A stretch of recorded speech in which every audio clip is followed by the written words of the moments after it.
Upon further reflection of the previous episode of RWBY, I didn't call much attention to Sun's amazing dance moves. Keep those dance moves up, Sun. Maybe one day you'll get some pussy. Oh, wait, I forgot. He has Blake. Let me reiterate that. Keep those dance moves up, Sun. Maybe one day you'll get laid.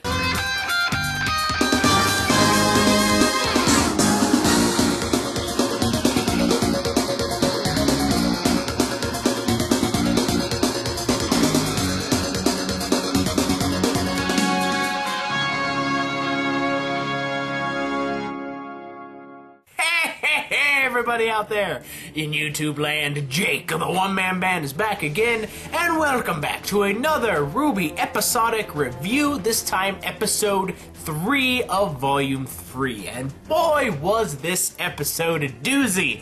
Not only was it long, but it had lots to say and lots to look at. I mean, just amazing. I love this episode, so let's dive right into it, shall we? We start off the episode with WEISS finally catching up with Winter as she has landed at Beacon Academy.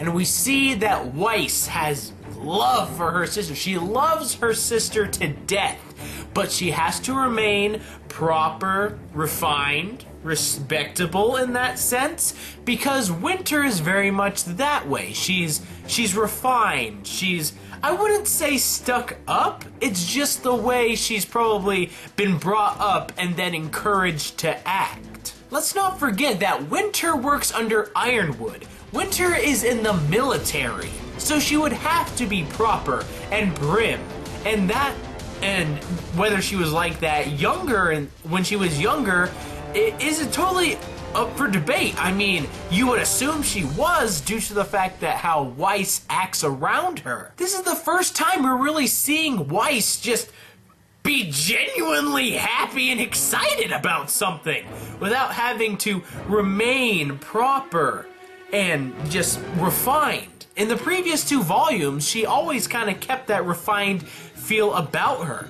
But I think since they're bringing Winter in, they want to kind of show just how extremely refined Winter is now that WEISS is being all RWBY-esque and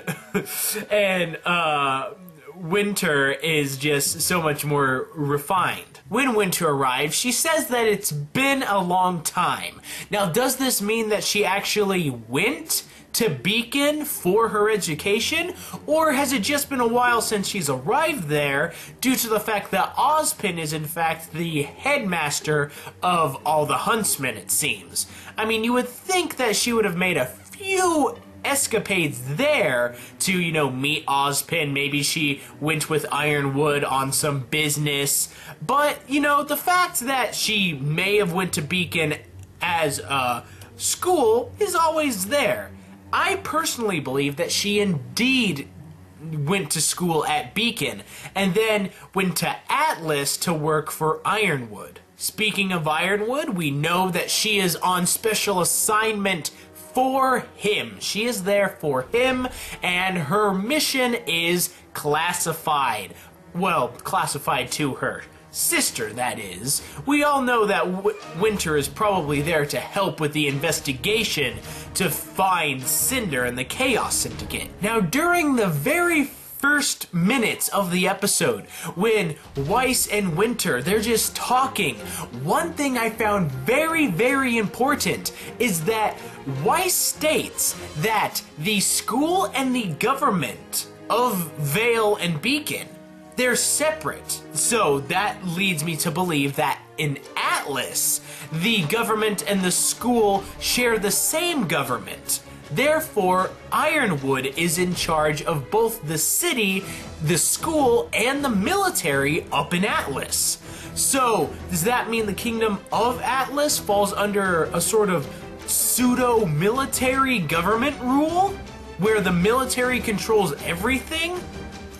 I mean, I could assume so. Ironwood kind of just has that presence of being not only a leader in battle, but maybe even a politician, which may make him even more diabolical and dangerous than we previously believed. I just find it really cool that we got to find out a little bit more about the government system in the world of Remnant. We now know that Atlas is kind of under a pseudo-military rule, where it seems that Vale is sort of more along the lines of a Republican representative democracy, due to the fact that at the end of Volume 2, Ozpin is in communication with the City Council, which is probably a number of elected leaders made elected to lead and govern the city. But the main aspect of this episode is the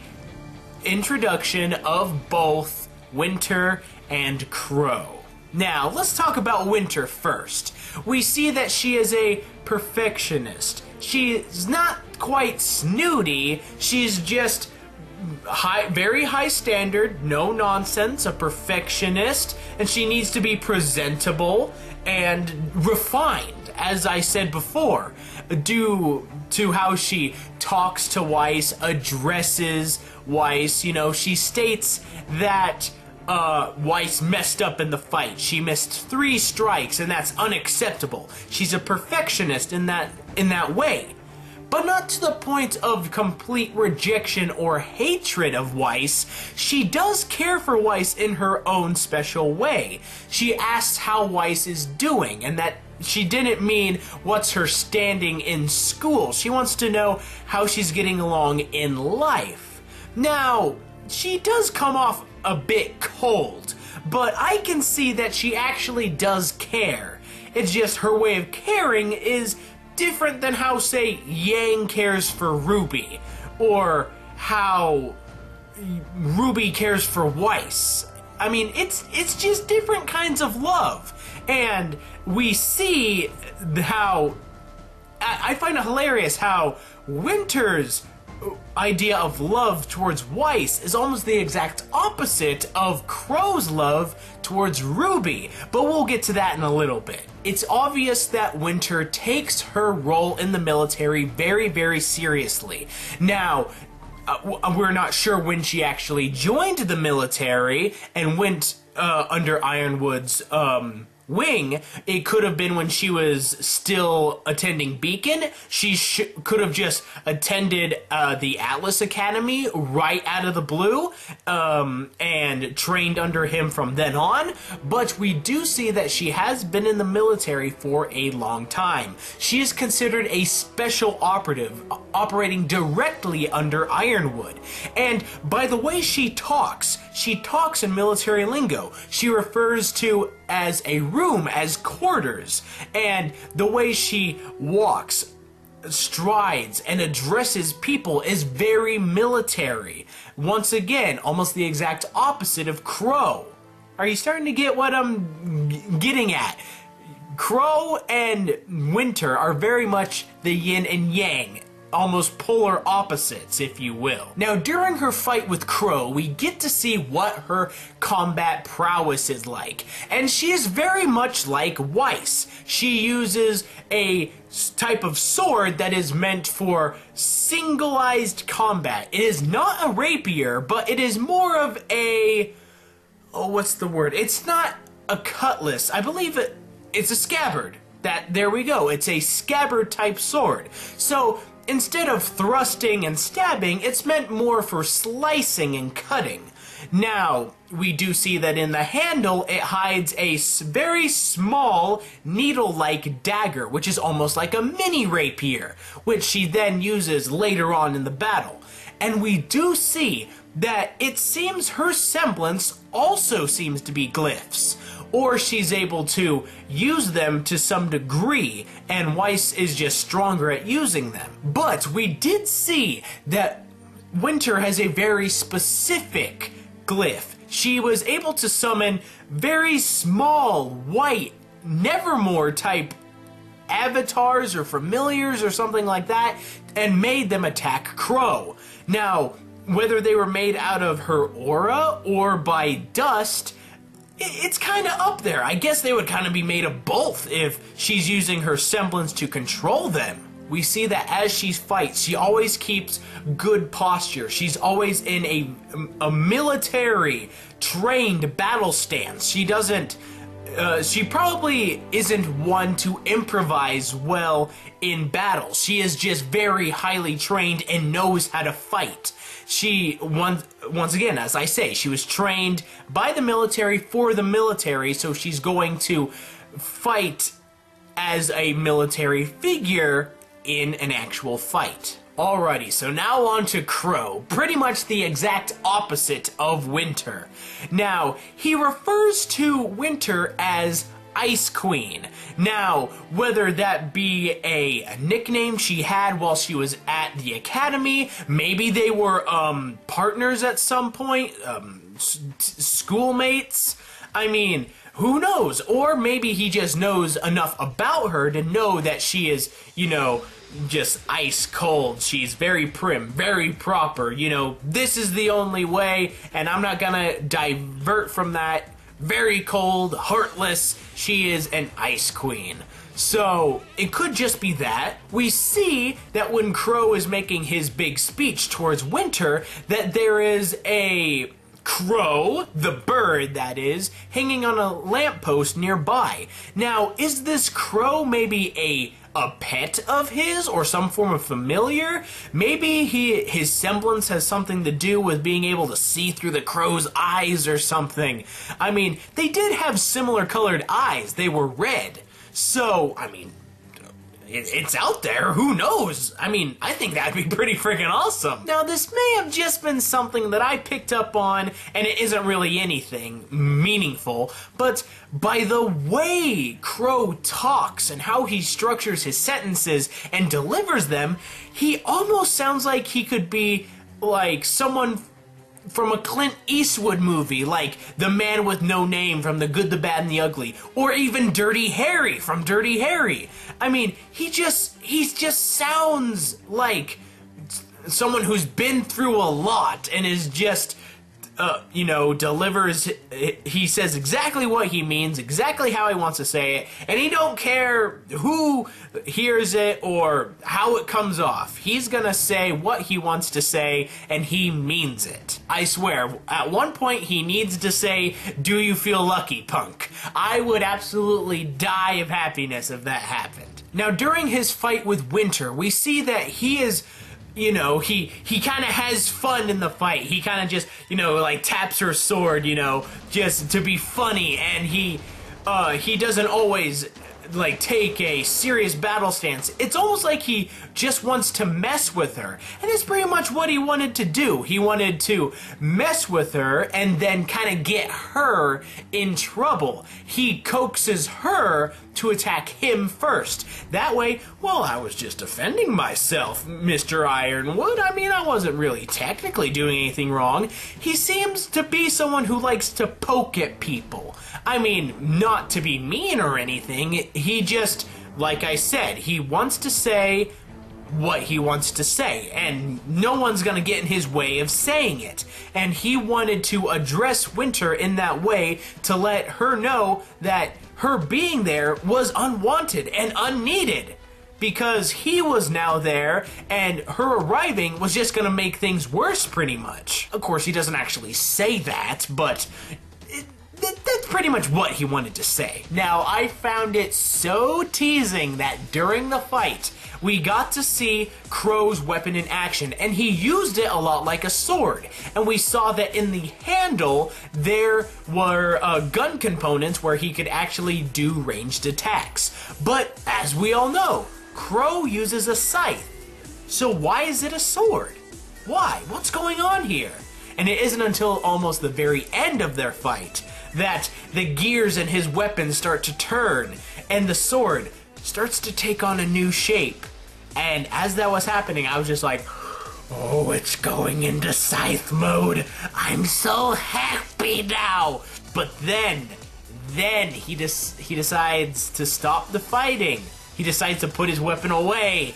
The ultimate cock tease. I wanted to see that scythe so badly. But all in due time, the revelation of his weapon scythe form will probably come later on in the series. But if we'll ever see what's in Velvet's box is up for grabs, isn't it? Something else about Crow, his necklace, how it has the cross. Am I the only one who noticed that it sits at a strange angle, like tilted? Why is that? What? I mean, is that just an error of the animation department? Because I don't think it was, because it was like that continuously throughout the episode. And all the other necklaces and stuff, you know, they had physics and they actually worked like necklaces. So why is the cross on his necklace like that? I don't know, just something I saw. Another important aspect about Crow is that he always carries a flask full of alcohol, and Glenda states that he's always drunk, and he was even drunk during his fight. So, as I was saying before when I was reviewing episode 2, is that we weren't sure if he took to drink just to dull everything, and if it was a problem. And since he is always drunk, it is in fact a problem. I mean, he does seem to be able to cope with it, but he's using alcohol to dull some form of pain inside, whether that pain be for Summer, or for Raven, or for this mysterious Autumn character, but I'll get to that later. I mean, that's really up for grabs. Why does he take to drink so verily? Why does he go to that for comfort? Why? Just why? We need answers. I mean, we can speculate and guess. Yes, we can.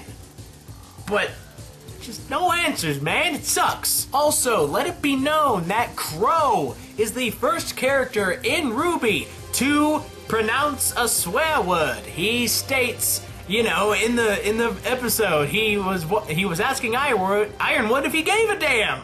That's the first swear word, if you will, to be heard in the series. So, Crow means business. Once again, he says what he means, and nobody gonna get in his way. And as we see how he reacts with RWBY, although it wasn't as extensive as Winter's interaction with WEISS, we see that he does see RWBY as his little niece, and he loves her. I mean, he jokes around with her. He isn't, prim proper like Winter. He's just kind of, she asks him, "Did you miss me?" And he's just like, "Nah, not really." And she's just like, Crow's a very cool guy. I mean, he has his flaws, obviously, and Winter has her flaws, but they're both equally amazing in their own, areas. So, seeing these two characters probably work together later on in the volume, it's definitely gonna be something very incredible to watch. Now, during Crow's decommissioning, if you will, as he's talking with Ironwood, Glenda, and Ozpin, after Winter leaves the Ozpin's office, we learn that he went dark for a while. He was an operative, working deep behind enemy lines, trying to figure out who the Chaos Syndicate is and what is going on. And he went dark after a while, so they thought that he had been compromised. And that is why he didn't get the information that, Ironwood, Glenda, and Ozpin already knew that the Chaos Syndicate was at Beacon. That's why he came to Beacon, was to inform the other headmasters and teachers that, hey, they're here, things gonna go down. They're like, "Oh yeah, we already know." And he was just like, "Why didn't you tell me? Use communication." And they stated, "We thought you were compromised," and all that shenanigans went down. It is here that we also learn that Cinder is responsible for Autumn's condition. Now, obviously, they're talking Autumn is a person, or at least something of great importance. Now, we all know that certain key characters are named after seasons. There was Summer Rose, there's Cinder Fall, and now there's Winter Schnee. We do not have a spring character yet, but now we have an autumn character, and it's amazing to think about because we already have fall. And fall and autumn are the same season, although they they're two different words. It kind of goes along the lines of supper and dinner. They can mean the same things, but in all actuality, they're two different words. So, who is this Autumn, and is he or she important? I mean, it seemed to all the members of this council that they were important by the way he delivers the line and how they react to it. I mean, either how Cinder put Autumn into this condition, or that Autumn is in this condition, took them off guard and has them surprised. Crow also states that since he has been out in the field for a long time, that he has seen the things that she has sown into the soil, what she has created, and its fear. Now, it can be quite obvious that he's talking about Cinder. Now, and that would be perfectly vindicated, perfectly acceptable in my eye. But I always try to look deeper than that. So, he could be referring to she as somebody completely different. Maybe he's referring to Summer. I mean, maybe Summer is secretly alive, is on the bad side, or something like that. But for the time being, we're going to believe that he is referring to Cinder. And during this whole time, Ironwood is displaying how his military airships are patrolling the area around the Coliseum, the City of Vale, and Beacon Academy, and how it is a display of strength and supposed to show the bad guys that, like, we have power and that, you know, we're ready and stuff like that. To which Ozpin then brings into the conversation, a guardian is a comfort, but an army, it displays confrontation. You know, why do we have so many airships up there? What, as he said, since we have such a big defense, people are asking, what are we going to defend against? And it's here that Ironwood kind of gets it. That's just kind of like, maybe I made a boo-boo. Maybe I did bad. You know, he actually seems to see his flaw.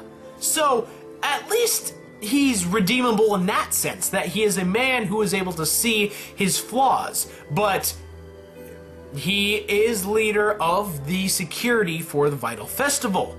And he has already displayed his warships, so he can't really pull them out at this point.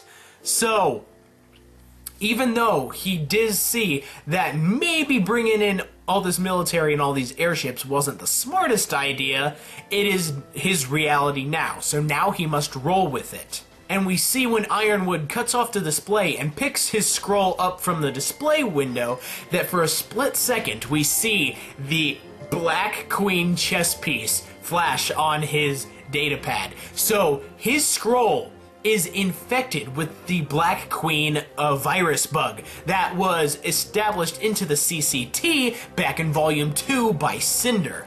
Now, is this Black Queen bug, worm, virus thing? Is it a virus? Is it some form of AI? What exactly is it? All we know is that it is giving Cinder access to areas and files that she would not be able to get access to in any way. She refers to it as their little friend. So we're going to talk about that a little bit later, because there's a few more things I need to talk about that are in this scene. The scene then ends with Ozpin saying that they must find their guardian. Now, as we know, Penny said back in Volume 2 that she was created to protect the world, and that means that she is guardian material. Ironwood wants Penny to be the world's guardian, the perfect combination of machine and the human soul. She has all the effectiveness of a machine, but all the power of a human soul. So she is obviously very high there as guardian material, but Ozpin seems to be seeing RWBY as the potential guardian. You know, Victory is in the simple soul. RWBY has very much a simple soul, and even though she has flaws and is young, she can very much be one of the greatest huntresses that may come out of this generation. But I have another, I want to elect another potential guardian. Jean. Now, I know what you're all thinking. What, Jean? How can Jean be the Guardian? He isn't amazing or anything like that. Not yet. He has made amazing progress, though.